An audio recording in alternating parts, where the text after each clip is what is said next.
आज हम एक ऐसी साजिश की परतों को खोलेंगे जिसने भारत के मिनी स्विट्जरलैंड कहे जाने वाले पहलगाम को एक जानलेवा जाल में तब्दील कर दिया। चलिए पहलगाम हमले की इस कहानी को परत दर परत समझते हैं। 22 अप्रैल को पहलगाम की शांत बैसरन घाटी में जो हुआ वो कोई अचानक हुई हिंसा की घटना नहीं थी। नहीं, वो एक सोची समझी साजिश थी, एक घात लगाकर किया गया हमला था जिसे बहुत ही सटीकता और बेरहमी से अंजाम दिया गया। तो सवाल ये है कि आखिर ये सब हुआ कैसे? कैसे एक इतने हाईटेक हमले की प्लानिंग की गई और उसे सालों साल तक दुनिया की नज़रों से छुपा कर रखा गया? चलिए इस साजिश को एक एक करके समझते हैं। किसी भी साजिश को समझने के लिए सबसे पहले उसके पीछे के चेहरों को समझना जरूरी होता है। तो इस साजिश का जो लोकल चेहरा था वो था आदिल ठोकर, एक पढ़ा लिखा शिक्षक जिसके पास मास्टर्स की डिग्री थी। बाहर से देखने पर कोई सोच भी नहीं सकता था कि इसके दिमाग में एक इतनी खतरनाक योजना पनप रही होगी।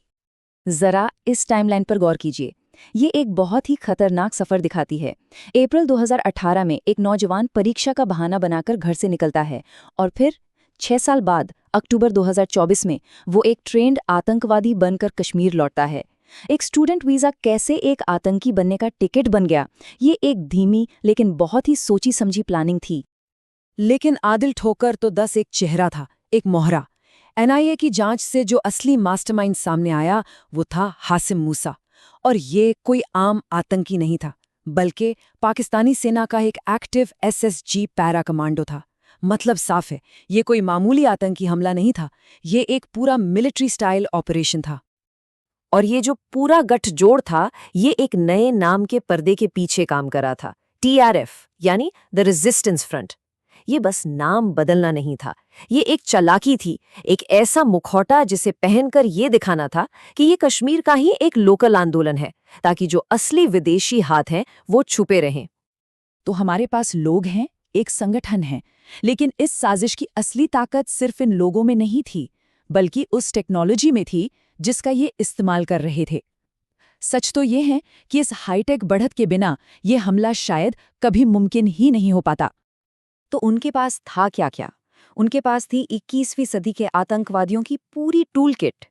सबसे पहले टारगेट एरिया की हाई रेजोल्यूशन सैटेलाइट तस्वीरें, फिर घने जंगलों में रास्ता ना भटकें उसके लिए एक ऑफलाइन नेविगेशन ऐप, और सबसे जरूरी कम्युनिकेशन के लिए ऐसे एन्क्रिप्टेड हुआवे फोन जो सीधे चीनी सैटेलाइट नेटवर्क से जुड़े थे। मतलब पकड़े जाने का कोई चांस ही नहीं। और ये कम्युनिकेशन टेक्नोलॉजी कितनी एडवांस्ड थी, इसका अंदाज़ा 26/11 मुंबई हमले से तुलना करके लगा सकते हैं। तब आतंकी थुराया सैटेलाइट फ़ोन इस्तेमाल कर रहे थे जिन्हें ट्रेस किया जा सकता था। लेकिन अब पहलगाम में इस्तेमाल हुए हुआवे अल्ट्रासर्स, जिन्हें ट्रेस करना लगभग नामुमकिन है। ये सिग्नल भारतीय सर्विलांस को बाईपास करके सीधे चीन के सैटेलाइट के जरिए पाकिस्तान के सर्वर तक जाते थे। ये इंटेलिजेंस एजेंसीज के लिए एक बहुत बड़ा ब्लाइंड स्पॉट था।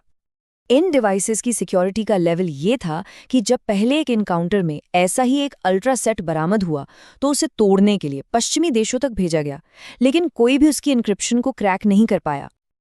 अब सवाल ये है कि इतनी एडवांस टेक्नोलॉजी आई कहाँ से?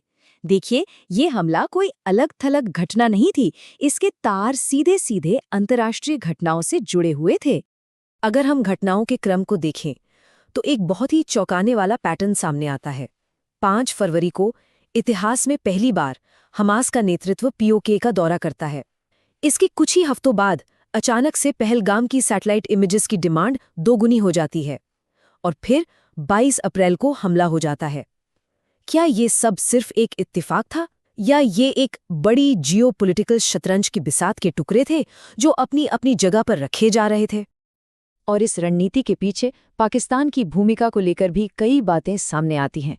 एफएटीएफ की ग्रे लिस्ट से बचने के लिए आतंकी गुटों का नाम बदलकर टीआरएफ रखना, अमरीकी कांग्रेस की रिपोर्ट का आईएसआई को भारत विरोधी संगठनों से जोड़ना, और तो और खुद पूर्व राष्ट्रपति मुशर्रफ का ये मानना कि उन्होंने कश्मीर में लड़ने के लिए मिलिटेंट्स को ट्रेनिंग दी थी। ये सब एक लंबे समय से चली आ रही प्रॉक्सी वॉर की रणनीति की तरफ इशारा करते हैं। तो अब तक हमने देखा कि हमलावर कौन थे, उनके पास क्या टेक्नोलॉजी थी और उनके पीछे कौन सी ताकतें हो सकती हैं। अब देखते हैं कि इन सब चीज़ों को मिलाकर हमले का फाइनल प्लान कैसे तैयार किया गया। दिलचस्प बात यह है कि उनका पहला टारगेट कुछ और था। शुरुआती प्लान जरवान घाटी के लग्जरी होटलों पर हमला करने का था, ताकि विदेशी टूरिस्ट को निशाना बनाया जा सके। लेकिन जब वो प्लान लीक हो गया और सुरक्षा बढ़ा दी गई, तो उन्होंने अपनी रणनीति बदली। उन्होंने एक नया, आसान और ज्यादा असुरक्षित टारगेट चुना, बैसरन घाटी। और बैसरन घाटी एक परफेक्ट जाल क्यों थी? सोचिए, वहां कोई परमानेंट सिक्योरिटी नहीं थी। टूरिस्ट की भारी भीड़ होती थी। पहुंचने का रास्ता सिर्फ पैदल या घोड़े से था। मतलब सिक्योरिटी फोर्सेस को पहुंचने में कम से कम 30-40 मिनट लगते। चारों तरफ घने जंगल, भागने के लिए एक आसान रास्ता, कोई सीसीटीवी नहीं, और अंदर बाहर जाने के सिर्फ 2 रास्ते जिन्हें बंद करना बहुत आसान था।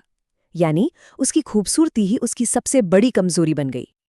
और फिर हमले वाले दिन उन्होंने एक क्लासिक मिलिट्री एम्बुश को अंजाम दिया। सबसे पहले एक आतंकी ने लोकल कपड़ों में गोलियां चलाकर भगदड़ मचाई और भीड़ को एक तरफ धकेलना शुरू किया। फिर जंगल से 2 और आतंकी निकले और उन्होंने बाहर निकलने का मेन गेट बंद कर दिया। अब सारे टूरिस्ट एक फूड स्टॉल एरिया में फंस चुके थे। और फिर उन्होंने धर्म के आधार पर पहचान करके लोगों को नजदीक से गोली मारना शुरू कर दिया।